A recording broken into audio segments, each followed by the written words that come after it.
Yo, Shortbox Nation, this is Botter, and I'm here to tell you right now that con season starts early this year with the return of Northeast Florida's premier anime, comic book, and sci-fi event, Collective Con. That's right, Northeast Florida's largest pop culture convention returns for its 10th year on March 8th through the 10th at the Prime Osborne Center in Jacksonville, Florida. 10 years of Collective Con, they're pulling all the stops out to make sure this is a can't-miss event. And the guest list they got going, don't even get me started on the guest list. I mean, they've got A-list celebrity guests and voice actors from some of your favorite movies, anime, and video games like Elijah Wood and Sean Ashton, Ray Park, Trisha Helfer, Ross Marquand, Max Middleman, and Bo-Katan herself will be there, Katie Sackhoff. Tell me what other convention is giving you the opportunity to meet Frodo and Sam from Lord of the Rings, Darth Maul, and One Punch Man all under the same roof.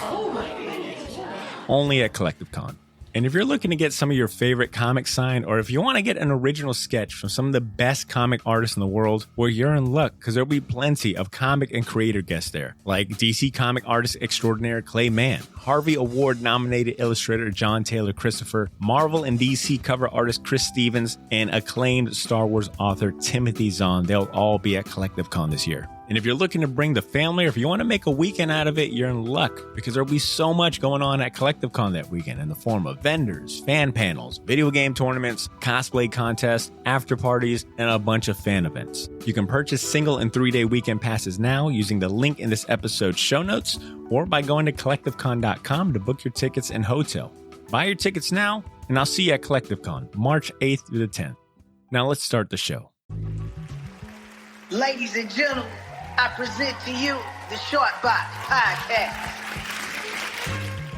The Shortbox Podcast is recorded live from Jacksonville, Florida.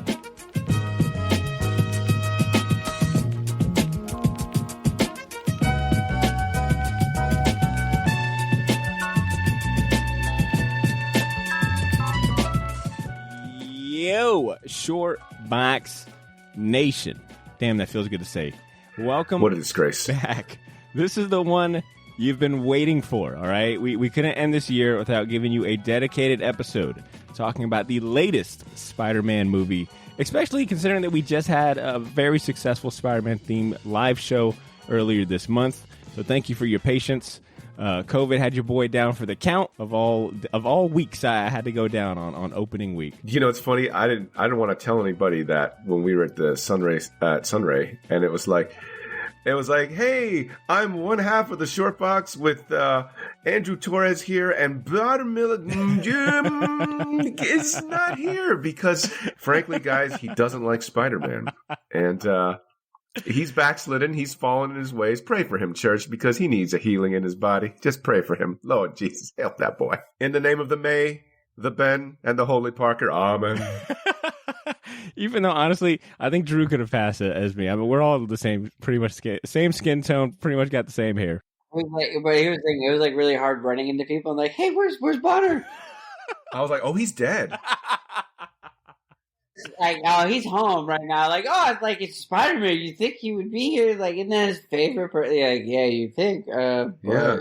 He just doesn't like Spider-Man anymore, guys. I don't know what to tell you. Hey, listen to the Shortbox when you get a chance. Like I was saying, COVID had your boy down for the count opening week, but I'm back to operating at full power. And as you can tell, I brought some friends from the multiverse with me.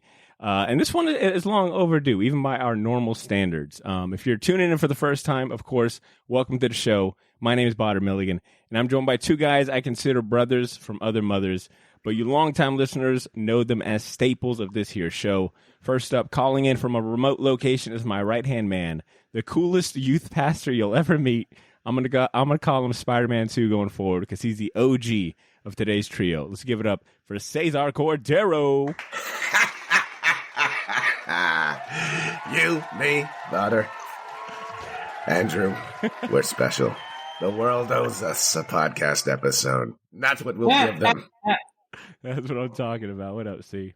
What's going on? I'm glad to be here, guys. Yeah. And also, joining us for this special bonus episode is someone who I'm confident would have thrown a pumpkin bomb through my window if I didn't have him on this one. Shortbox Nation, it's your favorite podcast liability. And Spider-Man number 3 for today's intents and purposes. We're joined by Andrew Torres. I made Andrew Garfield Spider-Man 3 love. Thank you. Don't know. I love when Andrew Garfield's like, it's 3.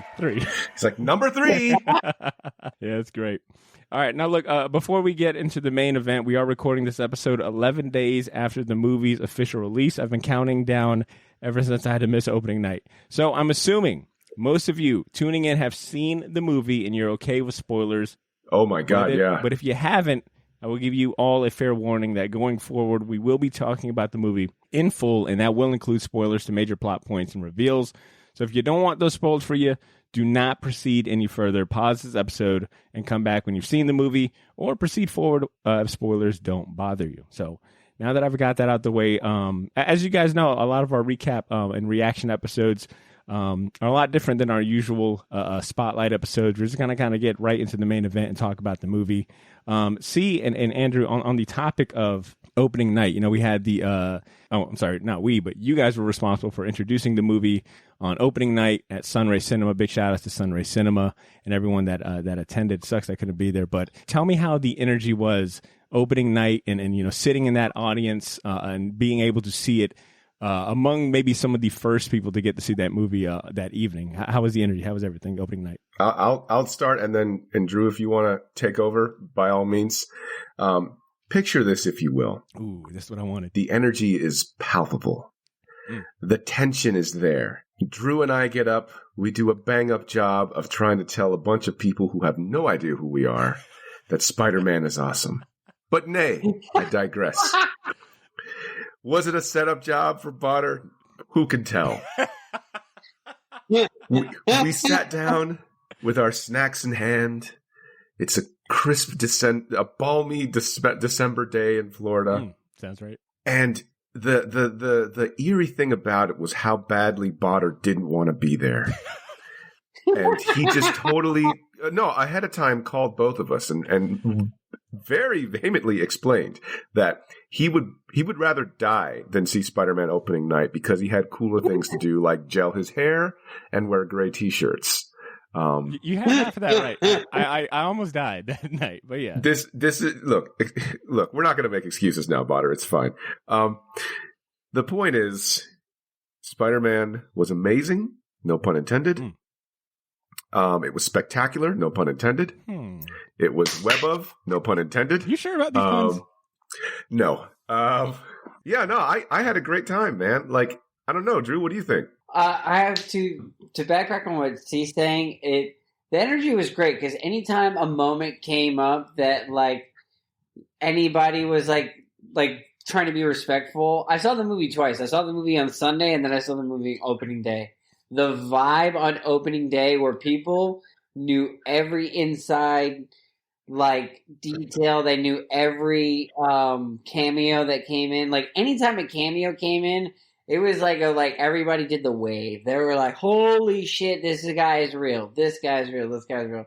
So it kind of just really add to the excitement to where like the last time you felt like that was Infinity War. Like the event, like the Avengers Infinity War, like that's a thing that you experience in the theater with other people at the same way that people experience like live sporting events that are like legendary.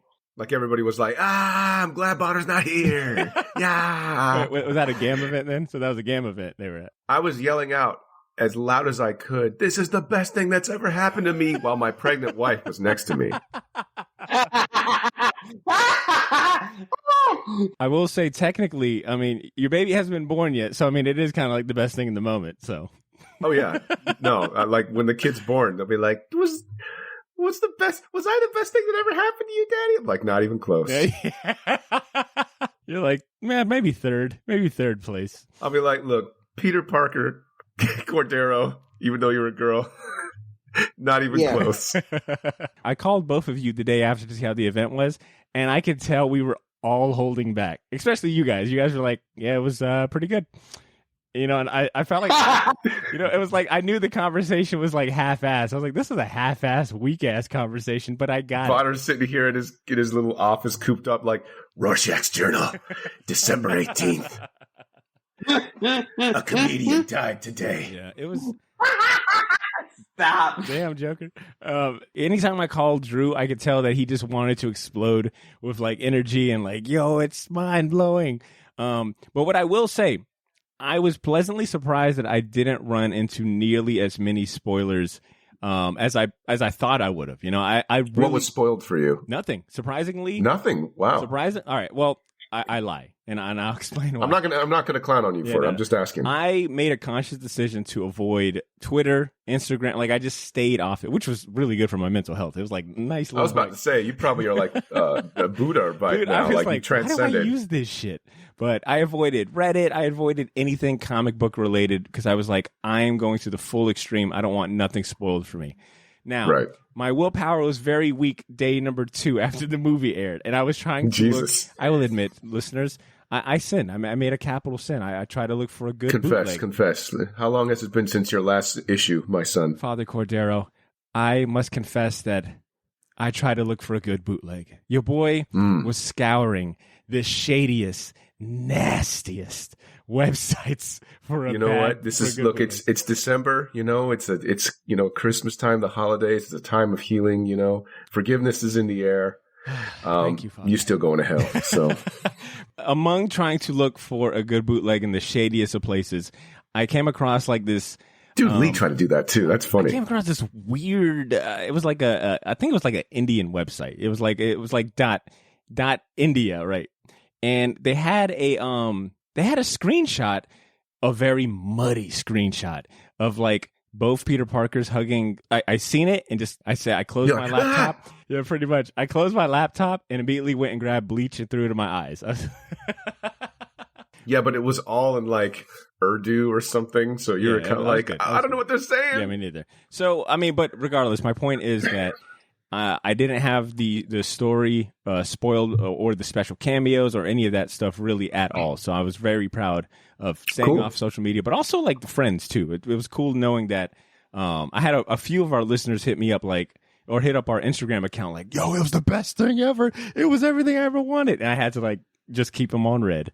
So my next question, because I know if I was there watching it with you guys opening night, I probably would have definitely sat by both of you, and we all probably would have been one fighting for elbow room, but also elbowing each other hard in the ribs as hard as we can, and probably squealing in a really high pitched unison.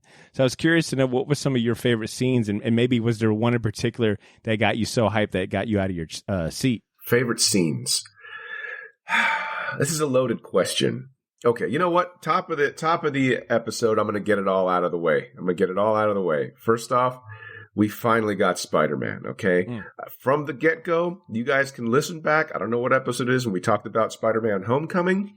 My biggest complaint was that he wasn't Spider-Man, he was Iron Boy. And they even said that.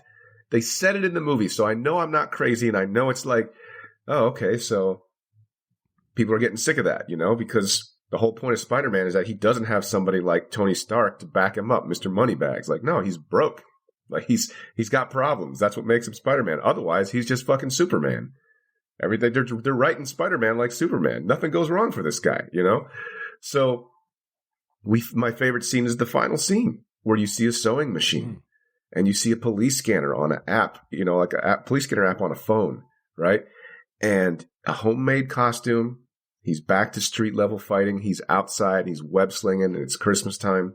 Oh, it's wonderful, man. That was probably my favorite scene because it was finally like, damn. All right. So the movie after this is technically the first Spider-Man movie we're going to see in the Marvel Universe. I feel like we finally got Spider-Man's origin story in this movie. You know, like they made us wait 3 whole movies. The first 2 were basically, you know, summer intern job, you know?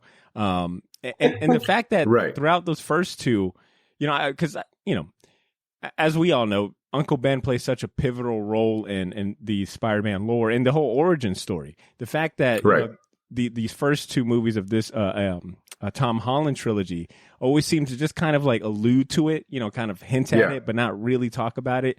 It was kind of cool that they did a unique spin. They made us wait 3 whole movies, but then also gave us a very unique spin to, like, you know, the classic saying, you know, great power comes great responsibility. I'm right there with you. See, it feels like this was the origin movie, and it was such a great origin movie. Yeah. What about you, Drew? What comes to mind when you think of like favorite scene, like most standout scene, or maybe like that one scene, like I said, that got you right out of your seat. One of my favorite Tom Holland scenes. It's the most the most Spider-Man moment for me in the movie is where it's him and MJ talking, and he basically says, "I'm the most famous person in the world, and I'm still broke." To me, I was like, "Oh wow, that to me is like the most quintessential Spider-Man Peter Parker moment."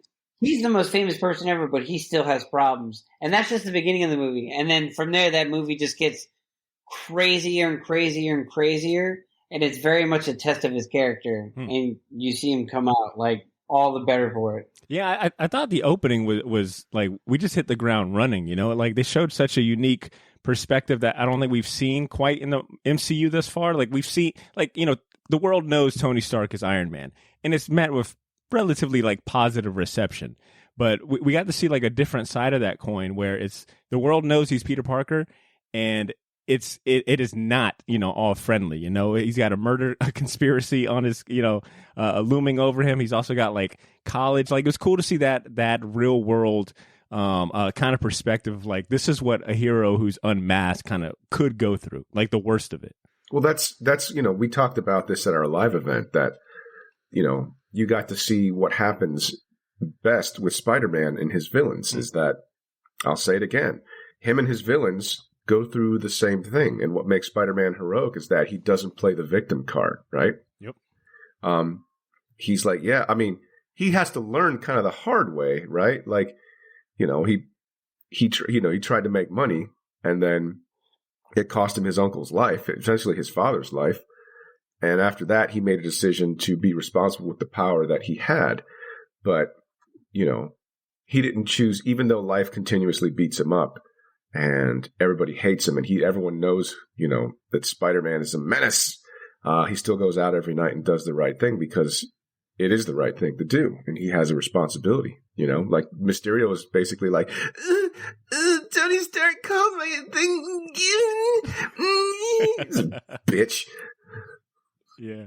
You know, and he's like, Peter Parker's Spider-Man. Yeah, he went out like a chump. But it had such like crazy ramifications for him.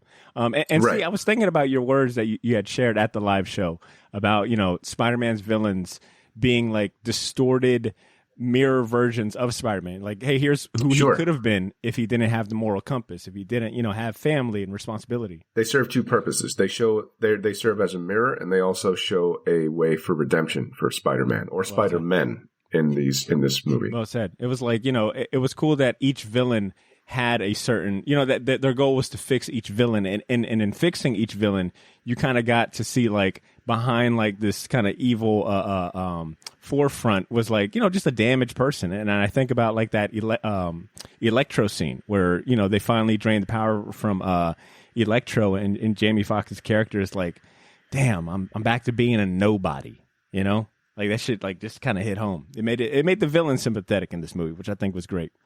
I try to nail down my favorite scene, and I'm kind of torn between two specifically. And the first one being just that opening Doc Ock fight. Like, aside from the fight just being so well choreographed and just kind of coming out the gate like strong, you know, us being able to see Alfred Molina, right? Like, you know, a fan favorite from Spider-Man 2. People love, you know, his interpretation of Doc Ock. So being able to see him like just out the gate, this was going to be Spider-Man's first adversary. But I specifically like that kind of scene because of everything else too, right? It's like Spider-Man is also trying to, you know, speak to that admissions counselor about getting his friends into college, him and his friends, but he's being very selfless and saying, hey, if anything, just get them into college. Like, I'm the one that kind of put them in this position. And it kind of goes to what C was saying. Like, this movie definitely channeled like the spirit that is Spider-Man. Like, what other hero is having to fight one of their greatest nemesis? There's that, you know, classic comic book misunderstanding. Hey, I'm not your Peter Parker. And then at the same time, trying to impress, like, you know, get this real world problem solved at the same time. It was like kind of cool to see him juggling all of that. And I thought it was executed so well.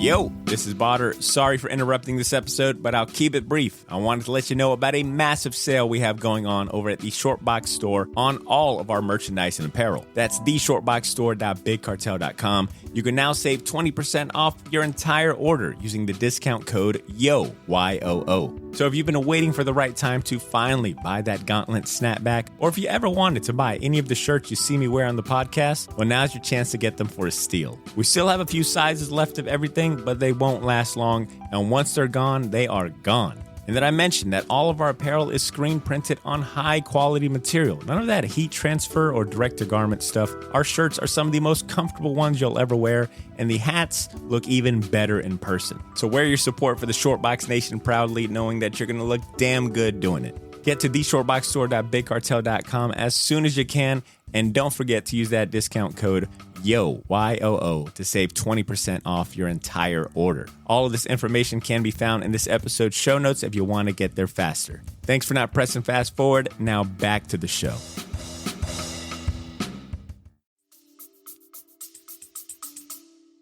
So let me get this off my chest because I didn't get a chance to say it at the live event, and I made a note and I forgot to say it.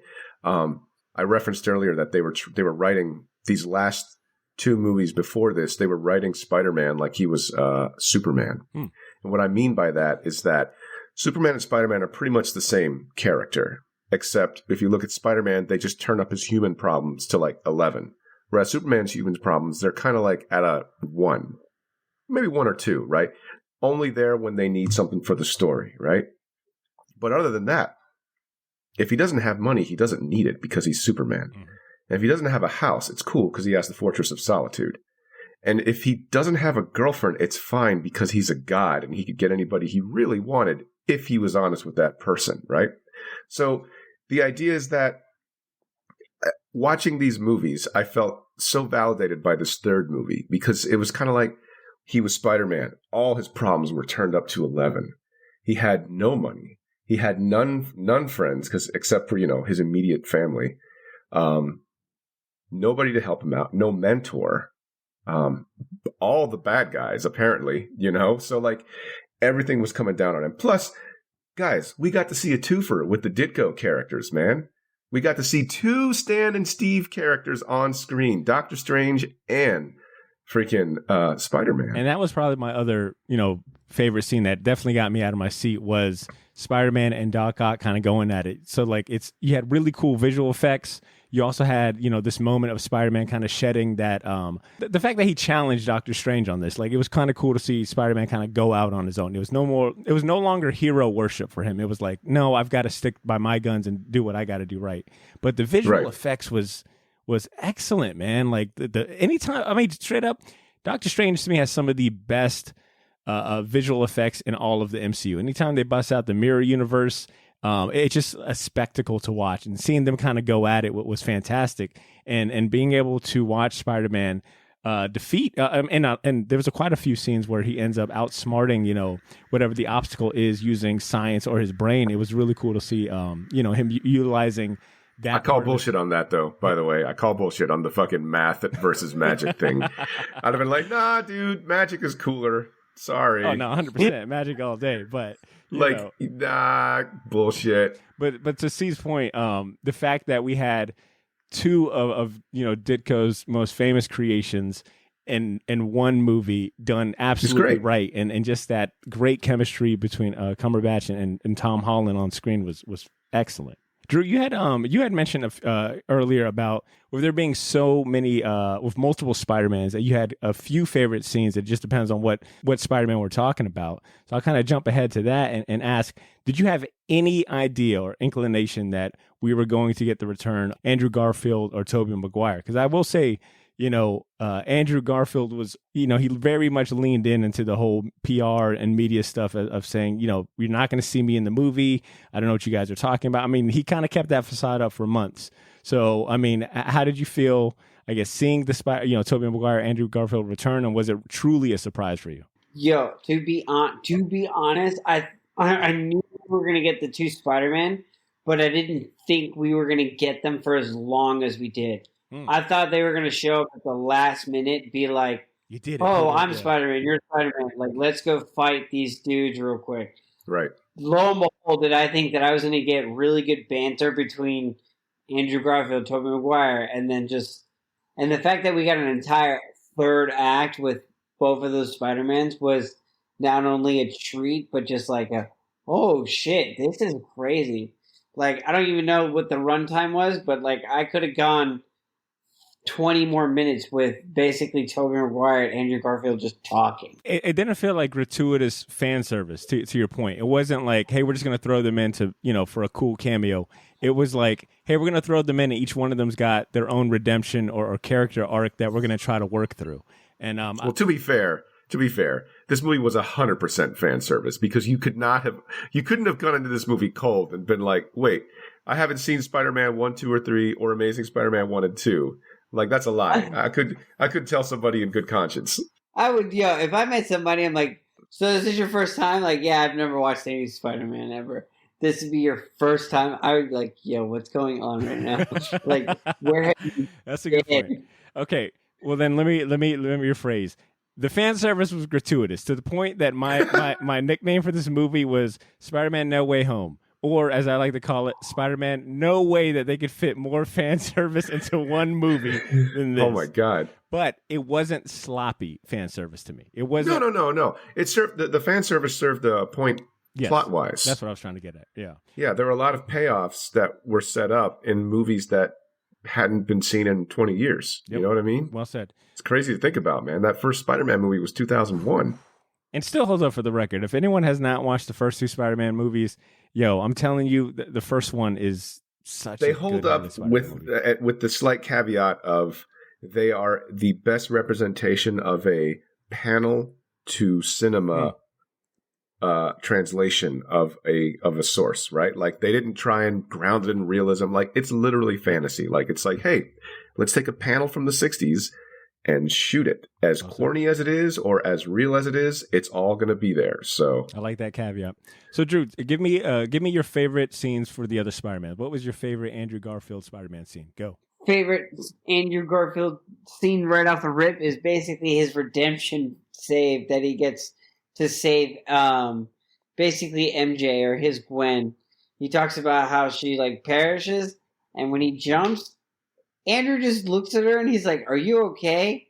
And for people that watch those movies, oh, you know what that means. You know exactly like what happened, why there's so much torment. Andrew Garfield just basically just emotes with his emotions. You're like, oh man, this is like acting, because you know what it is. Like, you know what it means to him.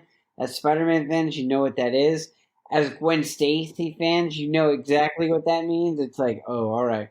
And they did such a good job of like, yo, Tom Holland's jumping, and then the glider comes out of nowhere, and you're like, what is going on? Yeah, and then Andrew Garfield comes up and steps up. You're like, dang. Yo, it's one of those things where it's like, I would not make a mistake is like, when you have that many characters going on, and basically you're able to balance them, the Russo brothers were able to do that perfectly with all these Avengers movies. And with Spider-Man No Way Home, we got our mini Avengers movie, but it's just Spider-Man. And he was able to balance like every one of those actors and scenes, and just he hit every note. Like, that thing speaks to people on a movie level as well as a comic book level. I definitely applaud the fact that they took, essentially they're all the same character, right? They're Spider-Man, right? A lot of their origins for the most part overlap. But they were able to take different perspectives and lenses and kind of like amplify that for each Spider-Man. Like, you could tell each Spider-Man felt different. Andrew Garfield, you could tell, like he said, I lost the love of my life. I became rageful. You could tell like he's just kind of beaten down, kind of tired, still regretful. He's got that chip on his shoulder. Tobey Maguire, I thought, played such a chill, like much older. Like, he played you know what? Tobey Maguire's Spider-Man was Cesar for me and you, Drew. Like, level-headed. He's already been through it all, and he was just like the big brother, man. He was Uncle Ben for them, and that's what I loved about it. So give me your favorite Tobey Maguire scene, Drew. My favorite Tobey Maguire scene is just like how genuine he is about like, because Tobey Maguire's Peter Parker is just very much a genuine, kind-hearted soul. So when him and Andrew Garfield are talking about like, yo, my favorite place to hide out is the Empire State. Like, Tobey Maguire is like, yo, that's a pretty cool. He's like, that's a sweet view. Like, yeah. And he was just like very just genuine about it. And then obviously when the scene where Ned is trying to find out about Spider-Man's best friend, and like without missing a beat, he's like, yo, my best friend died in my arms. He's like, after he tried to kill me. And then he's just like, and he's like, it's tragic or heartbreaking. Yeah, like, and then Ned just, oh, okay. Yeah, that was good stuff. See, I want to hear what was your reaction seeing the OG come on screen, because if it's anything like my reaction seeing it, I turned to Blythe. I said, everyone needs to put respect on that man's name right fucking now. You talking about Tobey Maguire? Come on, man. Our boy. Man, how many times have me and you talked and hyped up those original movies? How was it for you seeing Tobey Maguire on screen? Here's the thing I liked about this movie is that in a movie where you have more than one Spider-Man, and not just more than one Spider-Man, but Spider-Man from other franchises where they didn't cut a quippy little joke to undercut the drama like Marvel does every fucking movie. They don't let the drama breathe. It's my biggest problem with the Marvel stuff. It's like, let it breathe, man. Let it breathe. Don't be afraid to show emotions. People aren't going to be on their phones in the movie theater. They're not going to run away screaming, emotions. Maybe they will. I don't know. The thing is, in the Tobey Maguire Spider-Man movies, they play them so straight that people might be like, it's kind of corny, but I don't know why I'm drawn to it, because they let the drama breathe. They let the emotion breathe. They let the scene take a beat. If it's a sad moment, let it be sad. If it's a melodramatic, it's melodrama. Just lean into it. It's fine. So Marvel now has golden handcuffs by the best thing about this movie is you have all these really talented actors coming in, but the handcuffs are, if they're here, you have to let them do their job and let them portray their version of Spider-Man, so that way you get these dramatic moments that breathe, right? Like, for instance, here's a scene where they undercut the drama in Homecoming, right? Where like the Vulture's like, okay, takes a gun, shoots the original Shocker, and he could have just left the scene die like that. Like, just, whoa, this guy's badass, he's scary. But then Michael Keaton says something to the effect of, I thought this was the anti-gravity ray or something like that. Like, oh, wait, you weren't trying to kill him? Like, you're going to make a little joke afterwards? Because you totally undermined how crazy a person you were, right? In this movie, when Andrew Garfield saves MJ's life, and he's holding her in his arms, and she's looking at him, and he's like, are you okay? And she's, kind of like speechless, right? Nodding. And then the camera goes back to him, and you see him lose composure for just a little bit, right? Because as an audience member, that he lost somebody that way, and that in his mind, he's probably gone over every day different scenarios where he could have saved him. Like, if I didn't shoot my webbing, if I just dove head first instead of trying to shoot my webbing, then I could have whatever. It probably replays in his mind 500 times a day, right? As an actor, you make that choice. They easily could have taken the Marvel route and just been like, hey, are you okay? Shows composure. He loses it a little bit. He gets choked up. And then she would say something like, well, I think I broke my tailbone. And then everyone that's uncomfortable with emotion would feel like, oh, okay, cool. Okay, I don't have to feel anything at the movies anymore. Yeah. No, but they didn't do it. So I'm so happy. Like, this was a movie that didn't feel like a Marvel movie in the best way possible. There was drama. This might have been one of the more standout Marvel movies where they let a lot of scenes like breathe. I mean, the one you chose was excellent, but even on the topic of like the multiple Spider-Men, but OG Peter Parker, Tobey Maguire stopping, Tom Holland Spider-Man from killing Green Goblin. Like just that stare down. And I was waiting for him to say something or crack a joke or something, but yeah, like you're really strong. Yeah, something stupid. Like, it's like, no, don't do that. Don't do that. That whole scene. Give people credit. Yeah, it was a conversation just with the eyes. Like, Peter looking into, Peter's eyes as well, just letting him know that none of this will change anything. Like, I thought that scene was excellent. Aunt May, when she's in the which, by the way, I like the nod to the video games. She's at the charitable organization feast, and she's talking with him, and she's like, "Look, we got to help him. if you can help them, help them. If it's possible to do it, then do it. Yeah. Right? Not your responsibility. Like, she got mad at him. Like, excuse me? Like, they're not your problem? What are you talking about? That could be interpreted as corny as hell. Like, someone could have, like, threw a joke in there quickly. And by the way, take a shower, Peter, because you smell. Like, something like that, right? Like, dude, these Marvel movies are easy to write if you know when the most dramatic moment is. Just throw in a little Joss Whedon quip in there, and then it'll totally destroy it. But this movie, I'm not going to talk shit because they did it right. I feel like because of those, letting them have those moments and those emotions, like it definitely made the stakes feel real. And I feel like it's been missing. Like Spider-Man. Yes. So we talked about the Spider-Man, how awesome it was to see Andrew Garfield as well as Tobey Maguire, seeing their character arcs. I wanted to take the shift over to talking about the Sinister Five as well as the supporting cast. That was one thing I was a little worried about, was the amount of villains that were in this movie, which I still kind of stand by a little bit. The fact that we probably could have done without a Lizard or Sandman and just really focused in on, maybe 2 or 3. But overall, I thought they handled or balanced the amount of antagonists in the movies really well. Tell me about some of your favorite moments from the villains themselves. Some of the standout moments is honestly the banter between when Electro is talking to Sandman. Some and I mean, we can agree that Lizard didn't really make an impact, as well as Sandman. To me, was very much he just basically went wherever was most needed for him. So I was not really compelled with him. Yeah, his was pretty simple. When he just wanted to go home. He wanted to go home. He wasn't going to really raise a fuss or I just want to see my he had that Vin Diesel quality. He's like, yo, family, that's all I want.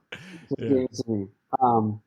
As far as those, I like the banter where they're basically talking about them both falling, and there's and then Jamie Foxx has that brilliant line where he's like, hey man, oh shit, you got to be careful where you fall. You know what I'm saying? And then later on, I just lost it. I mean, we can both talk. We can talk about Willem Dafoe's whole role of everything that he did as Green Goblin, as well as Norman Osborn. Well, I think I probably have said both of you on separate occasions that Willem Dafoe, I didn't think could get better, but I think C had cracked the joke before we hit record that it was he went in with he had something to prove, and it's you're Willem Dafoe, you don't have nothing to prove, but he came in and just. To me, his scenes were so captivating, and I loved, speaking about kind of letting the silence play out in these movies, but there was a scene where, Peter Parker has them all at Happy's apartment, and there's that scene where, his spider sense is going off, he can't quite pinpoint it, and he webs fucking Green Goblin's hand, and I swear to God, just to watch Willem Dafoe just fucking switch at the drop of a dime was incredible. And that speech that that's he gives, acting, dude, 100%. And that speech that he gives, and in that one instance, he turns, Peter Parker had them all kind of maybe kind of curious about what he could do to help them and save them. But how awesome was watching Green Goblin come back in full form, give that epic speech, and straight chaos breaks out. I just loved how quickly things just went to shit for Peter Parker.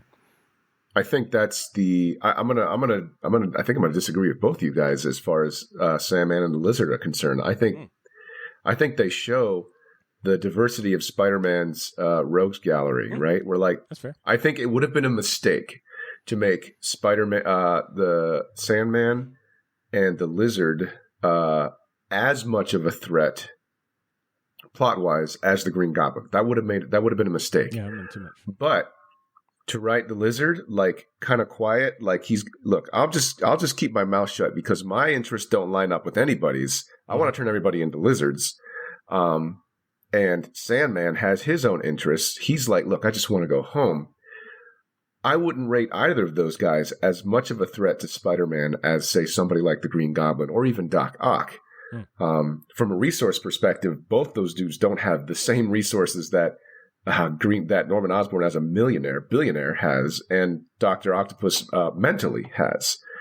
So I like that you got to see them sort of oh no, we listen to the kid. What have you got to say? It shows how easily that, even villains can be talked into doing the wrong thing by other people, you know, like they're apart from doing the right thing and the wrong thing too, you know? So it's like, I think you needed to see that. So that way you could be like, oh man, they're wild cards. Who knows what's going to happen, man? Like Sandman wasn't even a bad guy when he first shows up on screen. Like he's like, don't worry, Peter, I got it. That's a good point. And I got to totally shout out fuck Jamie Foxx, man. My man Jamie Foxx was like, how you like the new? You know, when he came up, dude, I was like, what? I was so stop, happy Jamie Foxx. Just for stop. Jamie Foxx and Andrew Garfield to get the retribution. I felt like I came out enjoying them a lot more than the movies where they first premiered. But Jamie Foxx had some great lines. I thought he was black. Yeah, dude. And the idea that I think we all kind of came to this conclusion where we were like, I don't remember. I think we all talked about it, where it was Spider-Man's villains thus far have all been like money grudge people. Mm-hmm.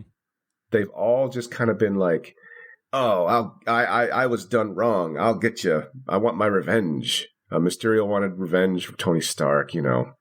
Vulture's like, hey, they took my contracting business out from me, so I'm going to murder people now, you know. And Tony Stark was the common factor for both of them. Like, both of them was screwed over by Iron Man. Right. So this is the first time Tom Holland had to fight somebody who had none of those motivations and was just evil incarnate. Like, he's like the Joker. Like, he's like, oh, no, I don't care about money. I'm Norman Osborn. I'm a fucking billionaire. I'm Dr. Norman Osborn. You know, like, you're Spider-Man. I fight you. That's just what we do, you know? Like, and he's just, Tom Holland can't wrap his brain around it. Like, what is this guy's deal? It's just like, he's fucking crazy. Yo, look, my range of emotions for Green Goblin were, looking back, so confused, man. Like, one instance, I'm feeling really fucking sorry for him. Another instance, I'm scared. It's like, yo, I was so like, oh my God, the threat is here. When he shows up on the bridge and he's got the mask, he does the laugh. So like before you even see him, to feeling so sorry for him when, Aunt May finds him. Like the fact that Willem Dafoe can just channel all that and get that out of you was excellent. Even to end it on, Norman Osborn's persona coming out, in the end and feeling so regretful. There was a I don't know if you guys caught it, but when Tom Holland comes back to hug Andrew Garfield and Tobey Maguire's characters, Green Goblin is just kind of laying on his knees in the back, like just with this just look on his face, like, yo, what have I done? And I gotta say, like, it just kind of goes to show, Willem Dafoe is just a master actor, man. I want to go ahead and kind of talk about Andre Molino as well playing Doc Ock. Because that was something I really enjoyed watching with that opening scene of his, or Alfred Molina, sorry, with that opening scene of his when they're on the bridge. He channels like, yeah, he's a baddie, he's a Spidey baddie, but he also respects him, right? Like there's that respect level of, hey, we're both scientists, we just got different motives. I think I think Alfred Molina once again kind of brought that out in this movie as well. Well, the movie version of Doc Ock still exists inside the body that's also kind of been taken over by the artificial intelligence of the arms. So like that's why he still respects him. Like he'll have moments where he's basically one guy competing with 6 other arms, or 4 other arms, right? Like it's like each one of those little tentacles has a voice and it's constantly yelling at like the highest decibel you can think of, and it's drowning him out. Like he's like, I don't exist as a person anymore. These arms tell me what to do, it's interesting, man. From a sociological perspective, this movie had a lot of like mental health was like a big theme in this movie, right? Like, like I hear it on the last podcast and left all the time. Mental health may not be your fault, but it is your responsibility, So take care of yourself and don't feel bad if you need to get therapy or whatnot. Otherwise, you might end up with fucking a goblin glider trying to kill a motherfucker. Look, or just look at that scene where Tobey Maguire's Spider-Man's telling Andrew Garfield, "Hey, self-talk. How about we up the self-talk." I love that part. It's true. It's true. Like he was reaching out for him too. Drew, how about you talk about the supporting cast? How'd you feel about Doctor Strange, Ned Leeds, and MJ's and MJ in this movie? I liked everything about it. I love everything that just kind of happened cohesively and just organically from it. It makes sense. Like, he just wants the two people that are close to his life that he's excited about, that knows who he is. So then he's like, all right, this is the first time that he's actually helping. He's asking for help. He's trying to get his own team together. And each of them were like helpless. Like when they give Ned Leeds the ability to do magic, it was so funny how they kind of set it up. And then later on, he's like doing portals, and you're like, oh wow, this is awesome. He came along. And then there's that inside joke of like, you all know who Ned Leeds ends up becoming in the comic book world, so there's your whole stakes on that. So in my first viewing, I almost felt like there was too much of them. Like I wanted it to like really kind of just be like a Spider-Man world, but I realized by the second viewing that they showed so much of them being involved in his, Spider-Man affairs as well as personal life. Because then it just made that ending even more impactful when he ends up, they were different. They were written different in this movie. MJ wasn't her little freaking frumpy edgelord self. Like she wasn't like misery, death, meh.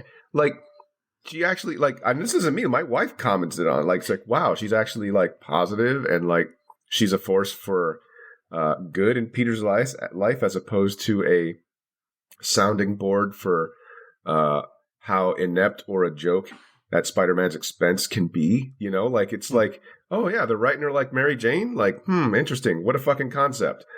Look, I'm gonna geek out even further about this, right? Like something they set up in Spider-Man: Far From Home when he gave her the Black Dahlia necklace. I don't know if you guys noticed, it was broken, right? Mm-hmm. Guys, she's wearing it at the end of the movie. Damn, that's what Blythe had. Yeah, I caught that. She's wearing it, so some part of her remembers something about. Let's talk about some fucking acting. How about when Tom Holland looks down at the necklace? Camera goes back to him. You see, like, okay, I'm gonna tell her. And then his eyes drift up to her forehead where she's cut, and she's like, oh, it doesn't hurt anymore. Yeah. Ooh. Oh my God. Yeah. Basically saying, you know what? Now that you're out of, she didn't say it out loud, but that's the message. Now that he's out of my life, it doesn't hurt anymore. Like it hurts to be family with Spider-Man, and Peter knows it. There's a lot of masterclass of acting moments in this movie, and I felt like that was such they nailed it, man. It really felt like they were of different, like they had never met. They were different universes. And upon second viewing, it was like, okay, that's why they're so involved in the beginning. Because by the end, it hurts even more that they're not friends. It's like, damn, these guys nailed the acting that they do feel like strangers by the end. The handshake between them, when Ned and Peter are doing the handshake through the entire movie, you're like, oh, that's kind of cool. And then towards the end, you're like, "Damn, he's not gonna be able to do that with this boy ever again." Oof. Like that's a thing for them. They're like, "Hey, man, like 2 movies." Yeah. I mean, they're gonna remember, guys. Let's not forget. Like, they're all gonna get their memory back by the next Spider-Man movie or whatever. Did you guys ever watch Community? I have not watched Community. Drew, no. Parks and Rec. I'm sorry. No, it's not either or. You can like them both, man. I don't care. I'm just saying. The guys, I only ask because Community is a show that the Russos worked on, but specifically, it's good at doing comedy and drama with neither of those two undercutting each other. And you really feel for the characters, even though they're kind of quirky and weird. And it's supposed to be a comedy, but there's emotional beats. And I looked and I was like, yo, whoever wrote this movie understands people. So usually big movies, this is the way it works in most like major Hollywood motion pictures. They'll have, and this is also where they fuck up, Drew. This is where, to your point, Star Wars dropped the ball because they had like a 500-person team of writers, right? So many people in the writer's room, and it's hard to fucking nail down a singular voice for a movie to have with all those ideas. It's just ridiculous. This script was written by 2 people, Chris McKenna and Eric Summers, and both these guys worked on Community. And I don't think that's an accident. Like, I think both these dudes knew how to write a solid movie where the drama and the comedy work like a yin and yang, man. Like they're working in tandem with each other, and you don't feel like threatened but one by the other. Because I was like, man, who wrote this movie? Like, there's some good writing going on in here, and these guys have to be fans. Like, they have to know, they have to read some of these comics at least. I don't know, but yeah, I looked it up. I was like, man, these guys got to keep an eye on these dudes, man. If they're going to write another movie, These are the guys you want. Like for 2.5 hours, guys, that is a long time for somebody who just got off of work. He's going to take his 5 screaming kids to the freaking movies. You know, like that guy, they need that guy's or gal's money too. You know, they can't just rely on like nerds like us. They need to get like John Q. public moviegoer, right? And to make it engaging for somebody who's like a normie, come on, man. These guys are talented. Pacing was excellent in this movie. Like Absolutely. I was explaining to Butter, I was like, yo, before the trailer, I couldn't tell you what this movie was about or the core message that this movie was going to give you without, like, you had to see it to understand at the core what this movie was about. Yeah. Other than that, like, the trailer would not tell me anything. And then when I started watching this movie, I felt like I saw the trailer in the first 3 minutes of this movie. After that, I was like, oh shit, I know nothing. So let me ask you guys this: what do you think the movie was about? Oh, sacrifice. Okay. Well, to me, they took his, the Spider-Man core ethos.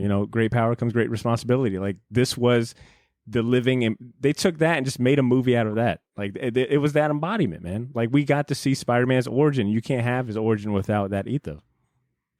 Yeah. Yeah, and here's the thing: you're watching the third movie, and you didn't even know you were getting the origin. You thought you were just getting a Spider-Man team-up Scooby-Doo extravaganza movie. And here's the thing, and it adds with the whole, this is a trilogy, and once you follow the tropes of trilogy, they're like, yo, in trilogy, there has to be, like, a major character death. It has to end in a bad, like, way. Like, it's just, like, there's certain rules. And this movie still did that, and you're like, wow. It's like the same thing with the second movie. The second movie, Mysterio is going to be bad, but when they told you how he was bad, you were like, wow. They subvert expectations. And Drew, to your point, if you were to only go by the trailer, you would have thought Doc Ock was going to be a bigger, force of nature. They gave you maybe 10% of the movie between those two trailers, but the rest of it was a joyous surprise. Technically, this is the 8th movie, storyline-wise. Because you have 1, 2, 3, 1, 2, and then 1, 2, and then this movie.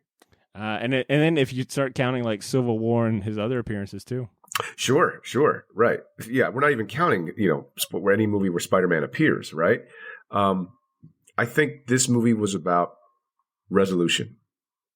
I think it was about resolution, and I see where you're coming from with that. Because look, let's look at it now. Let's take off the fanboy glasses and put on financial guy glasses, right?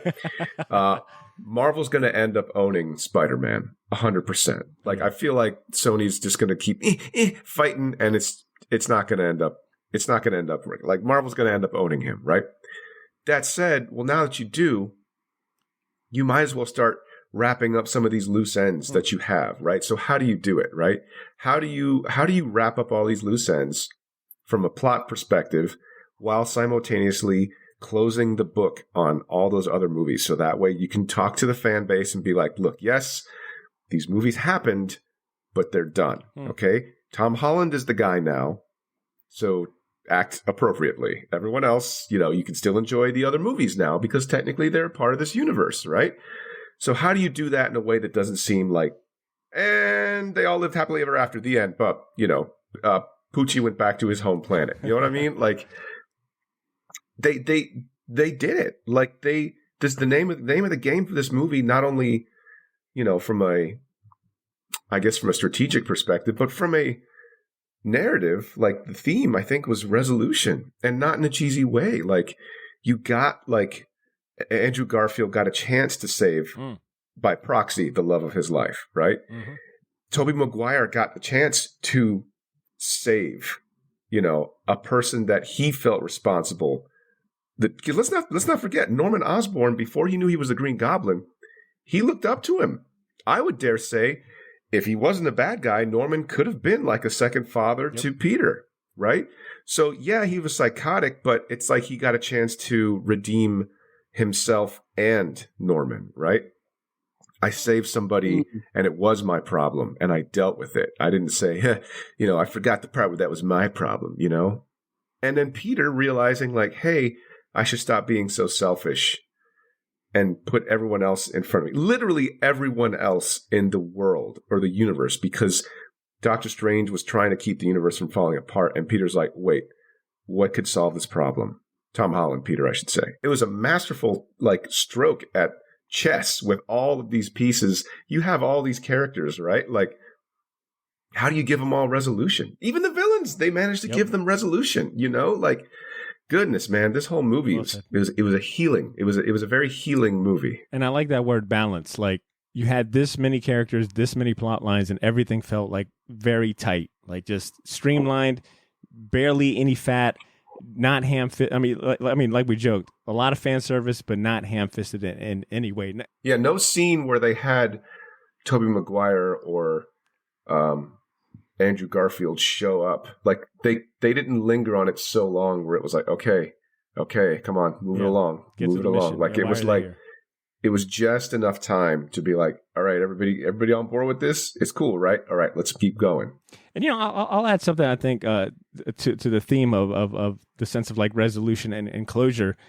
I got to say, them choosing to have Aunt May die, as tragic as it was, I think kind of adds is a bullet point for that theme of closure and resolution. Because for me, I needed to see. To me, Tom Holland Spider-Man didn't have a reason for being Spider-Man. Okay, and we got that sense of closure of like, this is why going forward he's going to continue doing what he does. Because if not for Aunt May's sacrifice or death, he could have just stopped at the end of the movie. Like, there would have been no reason for him to be Spider-Man. But he had that moment and that experience and that tragedy in his life. And that was something with Tom Holland Spider-Man I always felt was like, he's always living in the shadow of Iron Man. And even in Iron Man's passing, it wasn't enough to make me feel like, this is the motivation for him to be Spider-Man. So here's a problem with that. He was already Spider-Man before she died. So it's like, that's like, people were like, oh, it was so important that Aunt May got to say with the great power. Nah, it really wasn't for me. Because one, that's the one little nitpick I have with this movie. So one little one. It's like, but he was already Spider-Man. Mm-hmm. So did the only thing that would get him to dress like a fucking luchador in pajamas and web sling and try to like make a difference in the world would be a cataclysmic event, like letting his uncle die. And it was his fault, right? They didn't really say that there wasn't an Uncle Ben in this universe. No, Kevin Feige softly alluded to it. Right, because Kevin Feige had gone on record as saying, you guys already know the story. We're not going to do it. We're not going to say it. Just assume that there's an Uncle Ben and that he's already Spider-Man, which is cool. And I was like, man, that's awesome. Yes, we don't need to retread on that. Totally agree, Kevin Feige. But then like Aunt May saying it is kind of like, wait a minute, is this the first time he's hearing this? Because that doesn't make any sense. And if that's the case, like Botter said, no disrespect to Aunt May, but Tony Stark dying would have meant more to Peter, considering he was more of a mentor in his life, and they were both kind of the same kindred spirit, right?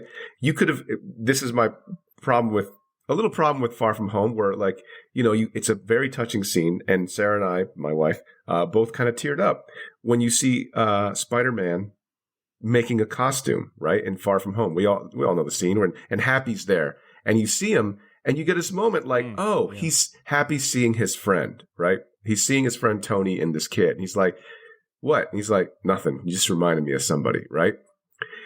Cool, but he's not Iron Man. He's fucking Spider-Man. So if Tony's going to die, I think this is personal, I think it would have made a much more impact if you made Tony Stark the Uncle Ben in this universe, where he's like, hey kid, if you're watching this, I guess I'm dead. So, with great power comes great responsibility. Let's get a shawarma, like whatever, like that could have been it. But, Aunt May saying it's kind of like, this can't be the first time he's hearing it. I mean, don't get me wrong. Her dying it hit me hard. Like, I'm like, damn, oh no, like this sucks because, rule number one in screenwriting, if you want to make the villain, legitimate, have him kill off somebody, make the stakes higher. This is the problem with Indiana Jones and the Kingdom of the Crystal Skull. Nobody died. Everybody was good. Like, they all survived. Like, the bad guys weren't killing anybody. So I was super, super happy that happened. And at the same time, the emotions were good. But I totally I can't get on board with that being the first time he's heard it, or if it was some sort of weird reiteration of it that he didn't like. He's like, yeah, I already know that. Like, you think I forgot? Like, I dress up like a fucking wrestler every night and try to punch people and tell jokes. Like, come on. Okay. I definitely am going to give a shout out to Marissa Tomei, because that death scene. She was great. Yeah, I think Drew, we were talking about it earlier, but she delivers in that death scene big time. Like that chemistry between her and Tom Holland on screen, like that, like letting that moment kind of breathe and all that. Yeah, I thought she was good. She shook it off. I was like, oh damn, she took a glider. She shook it off. Have you seen the memes where it was like, it's Marissa Tomei and Joe Pesci from My Cousin Vinny, and it's like, if you don't think this was Uncle Ben and Aunt May when they were younger, then you don't know Spider-Man. I have not. That's pretty funny. Drew, crazy. Drew, I want to hear, did you spot any Spider-Man or trivia, whether it be from the comic books or other movies? Was there anything notable that you saw? Oh, two things that are notable. It's the scene where Peter is trying to escape everybody, and he's like, I'm going to go up to the roof. You see the Ditko... graffiti tag in the background. And then when he's laying his head to using as a pillow, he's using a chemistry book, which to me, if you ever went to high school, that is the thickest book besides a literature book. So, like, of course he would use that. But they were using it as a plot device for him and MJ to kiss. Like, it's like, ooh, chemistry. But I, like, the entire time I was like, no, that's the heaviest book I've ever had my entire years in high school. I think the only the only other Easter egg outside of the Ditko one was probably when the universes were opening up and you kind of saw like those very hazy, very bright silhouettes. I think I saw like Kraven. Kraven the Hunter, bro. Yeah, with the spear looking badass. With a chinchilla fur on too, probably.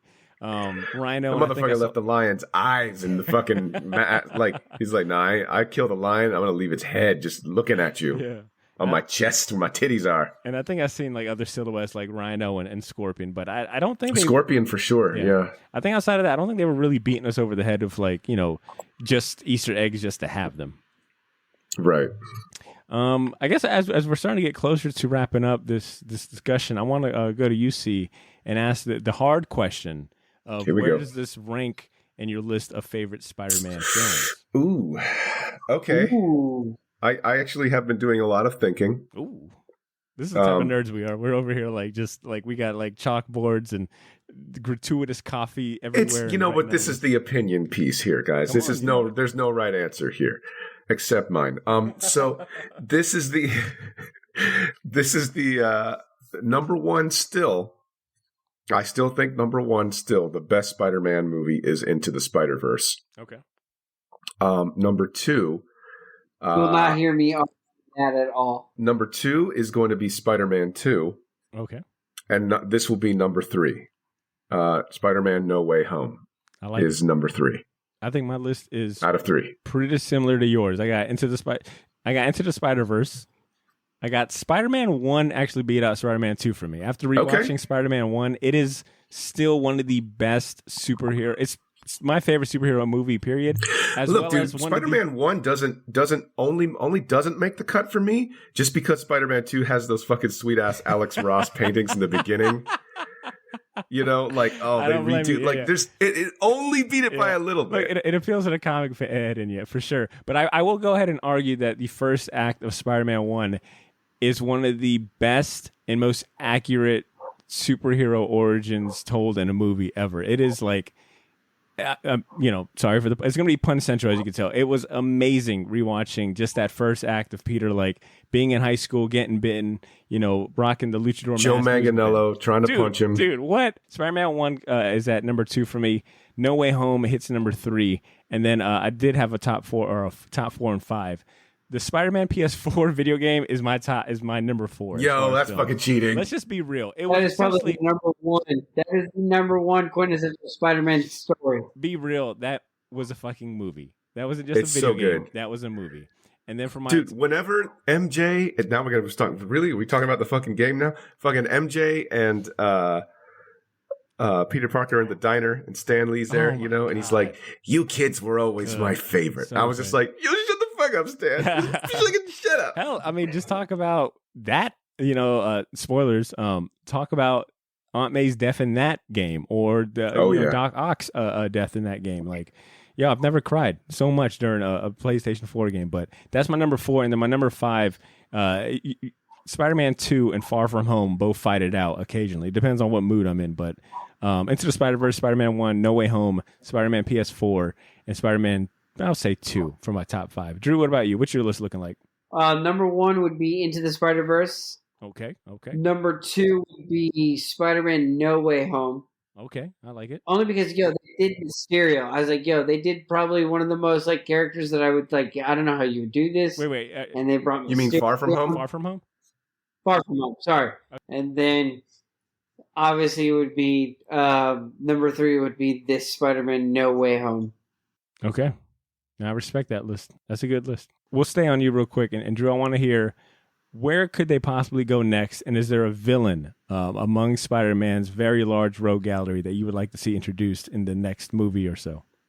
If we go to the new Spider-Mans, I would love to see Scorpion, like J. Jonah Jameson, like hiring Scorpion. Like, I would like to see that classic Scorpion just running around, like, messing up stuff. I could definitely co-sign more J.K. Simmons. I could definitely co-sign more J.K. Simmons going forward, for sure. Yeah. You mean Alex Jones? Exactly. See, what about you, man? What do you think happens next in future movies, and is there a villain that you'd like to see pop up?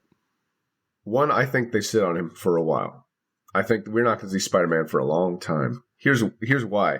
Because there really is no place to take him in the movies, right? Because you have to kind of set up. Marvel's still trying to set up what their next, I guess, direction is going to be, right? And whether they know, I don't. Vaughn and I, you and I, we've had these conversations where it's like, look, we're how many movies and shows into Phase 4 and don't know what's happening. Mm-hmm. Like, they haven't set up a Thanos level threat, and Kang has kind of been set up, but I don't think he's going to be a big deal. I think the next time you see Spider-Man, it'll be in the capacity of helping out the way he did in Civil War, except this time nobody's going to know who he is. They're going to be like, who's this guy? And he's going to be like, he's like, oh, I'm Spider-Man. Oh, yeah, you're the guy in New York everybody hates. You'll be like, yeah, that's me. I'm the guy everybody hates. Cool.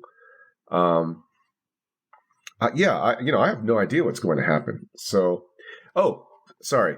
My favorite scene has to be, and we didn't bring it up, and I can't believe we didn't bring it up, when Matt fucking Murdock shows up. Oh, my God. What is wrong with me? Oh, my God. What is wrong with us? And offers Spider-Man legal counsel. What a Marvel moment, guys. What a fucking Marvel moment. Plus, and we did not bring up our boy, Charlie Cox.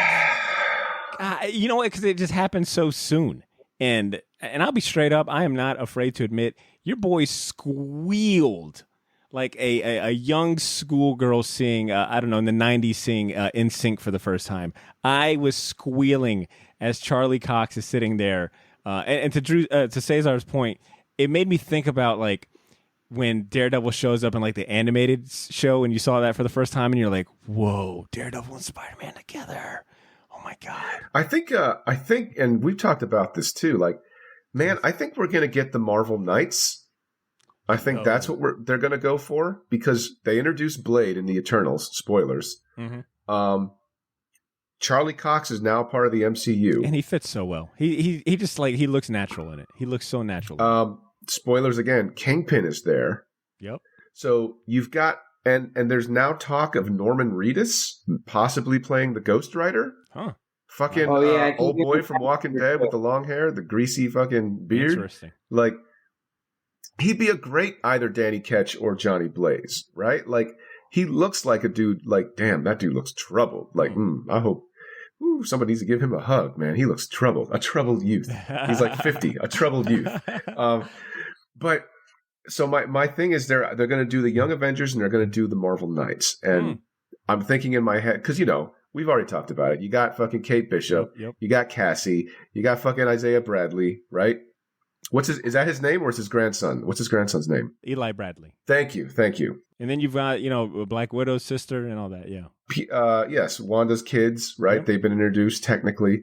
So okay, their big bad was Kang. Cool. I don't think he's going to show up as I love Jonathan Majors. I love him. But I don't know if he's going to be the next dude to carry the franchise on 10 more years. And if they're doing Marvel Knights, then Kingpin?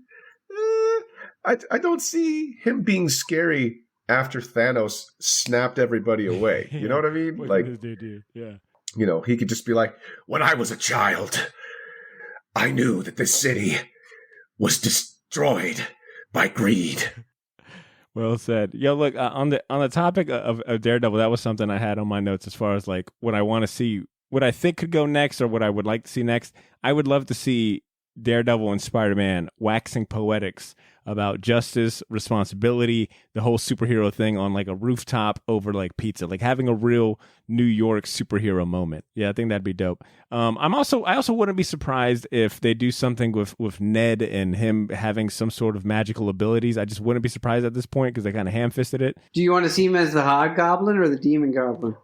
Nah. I feel like that's Spider-Man's best friend, and he plays such a caring, kind of funny, goofy guy. I don't want to see them try to. That was also Blythe's theory. She thinks that they're going to do something with him and Doctor Strange. We'll see. But as far as villains, well, actually, no, I'm not done yet. As far as where they could go next, I wouldn't mind if they kept him street level. I mean, we worked this hard to finally get a street level Spider-Man. I would definitely hope that the next movie kind of plays the stakes.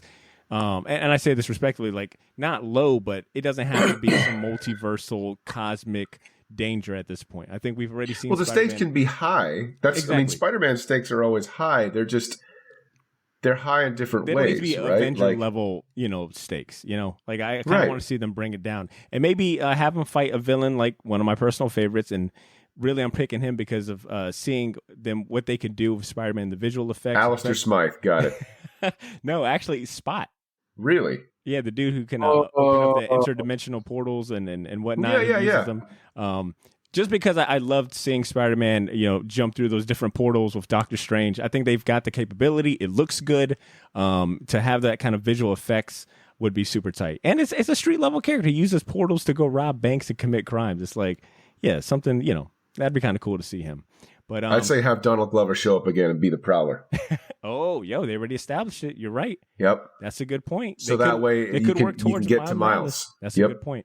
But I'm kind of on board with UC. I think next time we see Spider-Man, we'll be in a more like supporting role, and I think especially that he's already got experience dealing with multi-dimensional stuff, and that's where it seems that this phase 4 is going, like incorporating more of the multi-dimension. I can see him coming back in that kind of like seniority role. Like I've already been here, I can help out.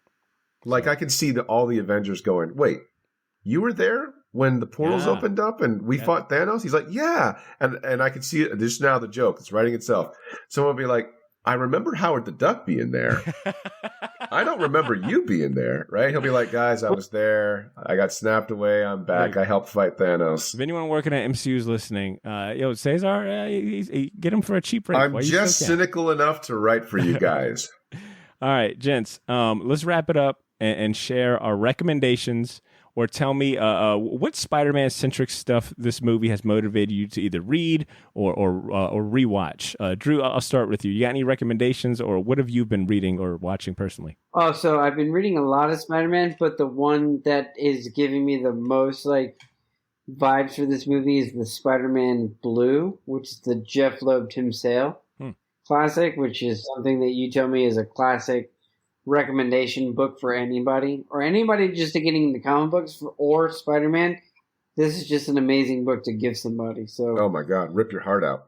I forget like how like even the first issue just captures you. You're like, wow, this is some really great writing, and it's already like the most Spider-Man thing I've ever read. Yeah, all of those Jeff Loeb color books that deal with relationships are really good. Yeah. What about you? So you got any recommendations, or what Spider-Man stuff have you been on lately? Well, I think I sent you that text about how amazed, no pun intended, I was about Mark Millar's run on Spider-Man with, of course, the brilliant husband-wife team of Terry and Rachel Dodson doing the art. And Frank Cho filling in on a few issues. Like, dude, Frank Cho is your fucking fill-in? Come on.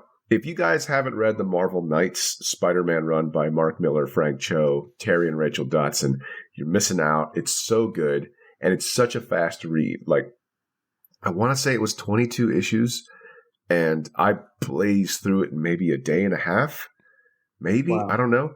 It's fantastic. Good reading, good artwork, great Spider-Man stuff. And it's strange coming from Mark Miller, man, because he's such a he doesn't. I don't want to say he doesn't like superheroes, but it's like he jumped on that bandwagon of, oh, wait a minute, you mean I can get artistic integrity by deconstructing superheroes like Alan Moore does?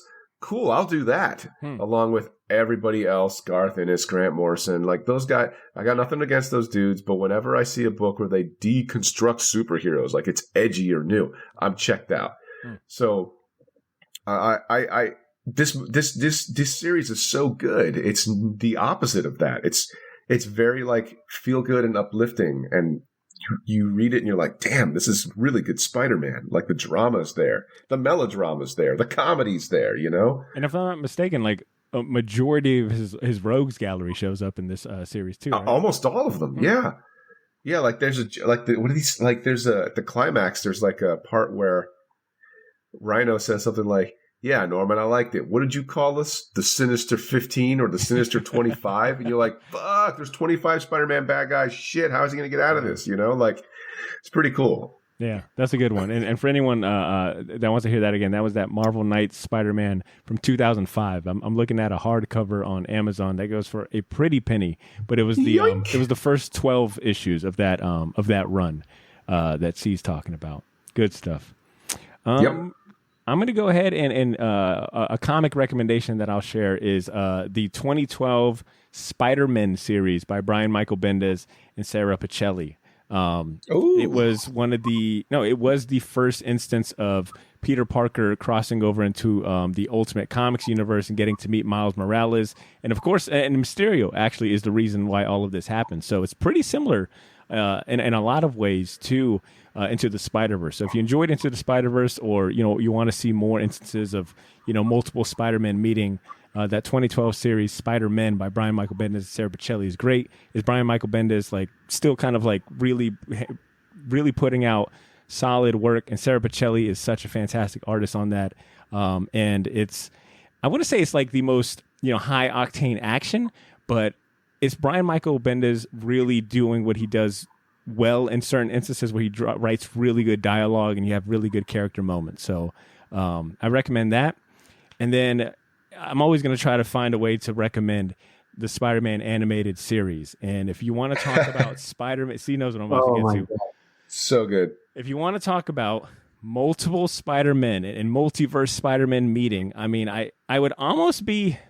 I mean, don't quote me, but I think one of the first instances that you got to see this play out, in a cartoon at that, was the season 5, episode 12 of the Spider-Man animated series. It was an episode called Spider Wars.